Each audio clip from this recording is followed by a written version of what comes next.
ये कहानी है एक ऐसी बेजुबान लोमड़ी की जिसने 3 ताजिरों की किस्मत बदल कर रख दी। ये कहानी है ईमान, लालच और ऐसी वफादारी की जिसने सहरा के रेत में छुपे राज खोल दिए। इस कहानी को आखिर तक जरूर पढ़िएगा क्योंकि अंजाम आपके तसव्वुर से भी बढ़कर है। पुराने जमाने की बात है कि बगदाद शहर में 3 ताजिर दोस्त रहा करते थे। उस दौर में बगदाद इल्म, हिकमत और तिजारत का मरकज समझा जाता था। गलियों में हर वक्त रौनक रहती, बाजारों में सोने चांदी के सिक्कों की चमक, कपड़ों के थानों की खुशबू, मसालों और इत्र की महक, ऊँटों और घोड़ों की टापों की आवाज़, ये सब मिलकर एक ऐसा मंजर पेश करते कि जो कोई भी वहाँ जाता उसे कभी न भूल पाता। उन्हीं गलियों में 3 दोस्त रहा करते थे, कामिल, रशीद और फरहान। कामिल सबसे ज्यादा गरीब समझा जाता था। ना उसकी कोई बड़ी दुकान थी और ना उसके पास ज्यादा माल था, मगर उसके पास दिल का सुकून और सब्र की दौलत थी। वो मामूली सी तिजारत करता, बाजार से सस्ती चीजें खरीदता और दूर के कस्बों में ले जाकर बेचता। उससे जो कुछ मिलता उसी पर गुजारा करता। उसका चेहरा बिल्कुल सादा था लेकिन दिल निहायत नेक और मुतमईन। दूसरी तरफ रशीद था। उसके पास दौलत की कमी नहीं थी। बगदाद के बाजार में उसकी बड़ी कपड़े की दुकान थी, दूर दूर से लोग आते थे, लेकिन उसके दिल में दौलत की प्यास कभी कम न होती। वो हमेशा यही सोचता कि ज्यादा दौलत कैसे जमा करूं और दूसरों से आगे कैसे निकलूं। उसकी आंखों में हमेशा लालच भरा रहता। फरहान का कारोबार दरमियाना था। वो दोनों के बीच का था। कभी कामिल की तरह सादगी अख्तियार करता और कभी रशीद की तरह दौलत के पीछे दौड़ता। वो उन दोनों का बचपन का दोस्त था। एक दफा बगदाद में अजीबो-गरीब हालात पैदा हो गए। खजूर की पैदावार कम हो गई, कई काफिले डाकुओं का शिकार बने और बाजार की रौनक मंद पड़ गई। एक दिन तीनों दोस्त एक साथ बैठे मशवरा करने लगे। रशीद बोला, अगर हम ऐसे ही बैठे रहे तो हमारा कारोबार तबाह हो जाएगा, हमें कहीं और कारोबार करना चाहिए। फरहान ने सर हिलाया और बोला, सफ़र ही तिजारत की जान है। कामिल ने गहरी सांस ली और बोला, मैं सफ़र का ख्वाहिशमंद नहीं था, लेकिन शायद अल्लाह की यही मर्जी है। तीनों ने सफ़र का इरादा कर लिया। रुखसत होते वक्त कामिल की माँ ने कहा, बेटा, सफ़र में सबसे बड़ी पूंजी सब्र और ईमान है। रशीद की बीवी ने कहा, ज़्यादा सोना कमाए बगैर घर वापस मत आना। फरहान की बहन ने कहा, भाई, दोस्तों और इंसानियत को ना भूलना। अगले दिन तीनों सफ़र पर रवाना हो गए। काफ़ी देर सफ़र करने के बाद वो एक पुरानी सराय में पहुँचे, जहाँ दीवारें टूटी हुई थीं और चारों तरफ वीरानी थी। वहीं एक कोने में एक बेजुबान लोमड़ी पड़ी हुई थी। उसका जिस्म कमज़ोर था लेकिन आंखों में एक अजीब सी चमक थी, जैसे वो इंसानों के दिल पढ़ सकती हो। कामिल ने कहा, बेचारी लोमड़ी को देखो, लगता है किसी काफिले से बिछड़ गई। रशीद ने मुंह मोड़ लिया, हम पहले ही परेशानी में हैं, इसे साथ नहीं रख सकते। फरहान झुका और गहरी नज़र डालकर बोला, ये बोल नहीं सकती लेकिन इसकी आंखें मदद मांग रही हैं। कामिल ने उसके सर पर हाथ रखा और आखिरकार वे उसे अपने साथ ले गए। सफ़र शुरू हुआ। दिन की तपिश, रेत की लहरें और दूर दूर तक सन्नाटा। पहली रात टीले के पास रुके तो लोमड़ी उनके इर्द गिर्द चक्कर लगाती रही। अचानक वो अंधेरे की तरफ देखकर गुर्राने लगी। थोड़ी देर बाद 2 साए नजर आए। 2 डाकू थे। लोमड़ी की आवाज़ सुनकर वे रुक गए और रास्ता बदलकर चले गए। फरहान बोला, अगर आज ये लोमड़ी ना होती तो डाकू हमें लूट लेते। रशीद खामोश हो गया, लेकिन उसके चेहरे पर महसूस होता था कि वो कुछ सोच रहा है। अगले दिन भूख और प्यास ने उनका इम्तिहान लिया। पानी की मशक खत्म हो रही थी और खजूरें गिनती की रह गई थीं। कामिल ने कहा कि जो कुछ है उसे बराबर बांट लें।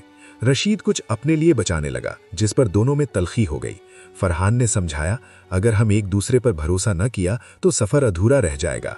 लोमड़ी उनके करीब आकर बैठ गई और उनकी तरफ देखने लगी, जिसे सब्र और ईमानदारी का दर्स दे रही हो। तीसरे दिन शाम को वो एक वीरान बस्ती के पास से गुजरे। टूटे मकान, झुकी दीवारें और सन्नाटा।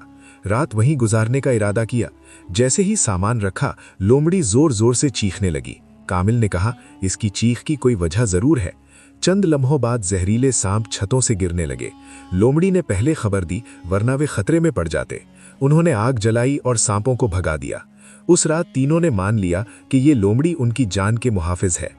रशीद के दिल में लालच जागा। उसने सोचा, अगर ये लोमड़ी हमें हर मुसीबत से बचा रही है तो शायद ये हमारी किस्मत की कुंजी है। क्यों ना इसे सिर्फ अपने लिए रख लूं। कामिल हर रात अल्लाह का शुक्र अदा करता, ऐ मेरे परवरदिगार, तेरा शुक्र कि तूने इस सफ़र में एक वफादार साथी दिया।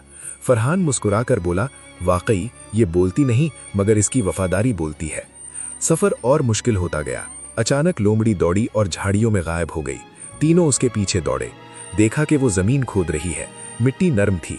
फरहान बोला, यहाँ पानी है। कुछ ही देर में पानी निकल आया। उन्होंने पानी पिया और मशक भरी। कामिल बोला, ये लोमड़ी हमें हमारी ज़रूरत की चीज़ें दिखा रही है। फरहान बोला, ऐसा लगता है अल्लाह ने हमारे सफ़र का ये साथी बना दिया हो। रशीद खामोश था, लेकिन उसके दिल में यकीन गहरा होता जा रहा था। लोमड़ी आगे आगे चलती और पीछे मुड़कर देखती, जैसे यकीन दिला रही हो कि तुम सही रास्ते पर हो। अगले दिन शाम को उन्हें धुएं के बादल दिखे।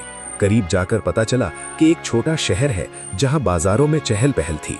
कामिल बोला, शायद यही वो जगह है जहां हम नई बुनियाद रखेंगे। फरहान की आंखों में चमक आ गई। लोमड़ी खामोशी से शहर की तरफ देख रही थी। उन्होंने ऊंट बिठाए, सामान सजाया। लोमड़ी उनके पास बैठी इर्द गिर्द देख रही थी, जैसे पहरा दे रही हो। फरहान बोला, ये लोमड़ी सिर्फ साथी नहीं, हमारी आंख और कान भी बन गई है। तिजारत शुरू हुई। कामिल ईमानदारी से बेचता, फरहान इखलाक से बात करता, रशीद हिसाब रखता। शुरू में मुश्किल आई, लेकिन सब्र से काम लिया। लोमड़ी जब कोई मशकूक आदमी देखती तो चीख कर भगा देती। कई चोरों को भी भगाया। कामिल कहता, इस लोमड़ी की वफादारी हमारे लिए खजाने से कम नहीं। चंद दिनों में उनका कारोबार बढ़ने लगा। लोग उनकी दयानत, समझदारी और तजुर्बे की तारीफ करने लगे। एक दिन एक अमीर ताजिर ने उनके माल की नकल की और अफवाह फैलाई कि माल नाकिस है। रशीद गुस्सा हुआ, लेकिन कामिल ने कहा, गुस्सा किसी काम का नहीं, यही असल इम्तिहान है। लोमड़ी उस नकल वाले स्टॉल के पास जाकर जोर से चीखी और मिट्टी खुरची। भीड़ जमा हुई और धोखा खुल गया। कामिल बोला, देखो अल्लाह ने हमें ये साथी क्यों दिया है। फिर एक पुरस्रार आदमी आया, चेहरा ढका हुआ। उसने पूछा, क्या तुम्हारा माल सबसे अफजल है? रशीद ने जवाब दिया, लेकिन कामिल ने नरमी से कहा, सब्र से काम लो। लोमड़ी अजनबी की तरफ लपकी और चीखने लगी। आदमी डर कर भाग गया। रशीद बोला, अब मुझे यकीन हो गया कि ये किस्मत और ईमान की निशानी है। त्योहार के मौके पर रश बढ़ा। कुछ ताजिर नकल करने लगे। कामिल सब्र से काम लेता, दयानत से तिजारत करता। लोमड़ी हर खतरे से आगाह करती। रशीद धीरे धीरे समझने लगा कि सब्र और सच्चाई ही असल दौलत है।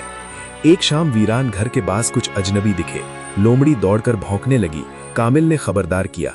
फिर एक चालाक ताजिर आया, माल की नकल करता और धमकियां देता। रशीद के मन में लालच जागा कि इसका माल हथिया लो। कामिल ने रोका, सच्चाई का रास्ता मत छोड़ो। लोमड़ी उस ताजिर पर लपकी और चीखी। लोग जमा हुए और धोखेबाज की चाल नाकाम हो गई। रशीद शर्मिंदा हुआ और समझ गया कि लालच तबाही लाता है। कामिल बोला, यह हमारा इम्तिहान था और अल्लाह ने सब्र से कामयाब किया। कारोबार बहुत सफल हो गया। ऊंट माल से लदे थे, दौलत बढ़ गई। वापसी के सफर में फिर भूख प्यास से सताया। रास्ते में एक बूढ़ा शख्स मिला जो कुटिया में रहता था। उसने कहा, पानी और राहत चाहते हो तो मेरे पास आओ। तीनों गए, लेकिन रशीद ने सबकी नजर बचाकर सारा सामान लेकर अलग रास्ते पर चल पड़ा। जब कामिल और फरहान बुजुर्ग के पास पहुंचे तो रशीद गायब था। बुजुर्ग बोला, सब्र और ईमानदारी ही असल दौलत है, लालच इंसान को भटका देता है। वे आगे बढ़े। लोमड़ी अचानक रुकी और चीखने लगी। दूर रशीद ऊंटों समेत रेत में फंस गया था। लोमड़ी की मदद से उन्होंने उसे निकाला। रशीद शर्मिंदा होकर बोला, भाइयों, लालच ने मुझे अंधा कर दिया, मुझे माफ कर दो। कामिल ने उसे गले लगाया। फरहान बोला, सच्चाई और वफादारी ही हर मुसीबत से निकालती है। वे नहर पर पहुंचे, पानी पिया, ऊंटों को पिलाया और अहद किया कि अब कोई लालच उनके सफर को खराब नहीं करेगा। लोमड़ी अब उनकी रहनुमाई और उम्मीद बन चुकी थी। जंगल में आवाजें सुनाई दी। लोमड़ी चौकन्नी रही। फिर वही बुजुर्ग मिला जिसने कहा, सफर अभी और आजमाइशों से भरा है, सब्र और यकीन रखो। रास्ता दो हिस्सों में बटा। उन्होंने मुश्किल लेकिन महफूज रास्ता चुना। एक अजनबी मिला। लोमड़ी चीखी, लेकिन वो सिर्फ रास्ता पूछने आया था। रशीद अब हर चीज समझदारी से देखता था। आखिरकार जंगल पार कर वे अपने शहर पहुंच गए। सामान महफूज था, लेकिन इससे बढ़कर उनके दिलों में ईमान, सब्र और वफादारी भर चुकी थी। शहरवासी उनकी दयानत की तारीफ करते। रशीद ने अपनी गलती तस्लीम की और सच्चाई के रास्ते पर चलने का अहद किया। लोमड़ी अब सिर्फ साथी नहीं, बल्कि एतमाद, सच्चाई और वफादारी की अलामत बन चुकी थी। और यूं उनका सफर महज तिजारत का नहीं रहा, बल्कि इंसानियत, दयानत और यकीन का सफर बन गया। उन्होंने सीखा कि असल दौलत वफादारी, सच्चाई और अल्लाह पर भरोसे में है। ये कहानी हमेशा उनकी जिंदगी के लिए रहनुमाई बनी रही।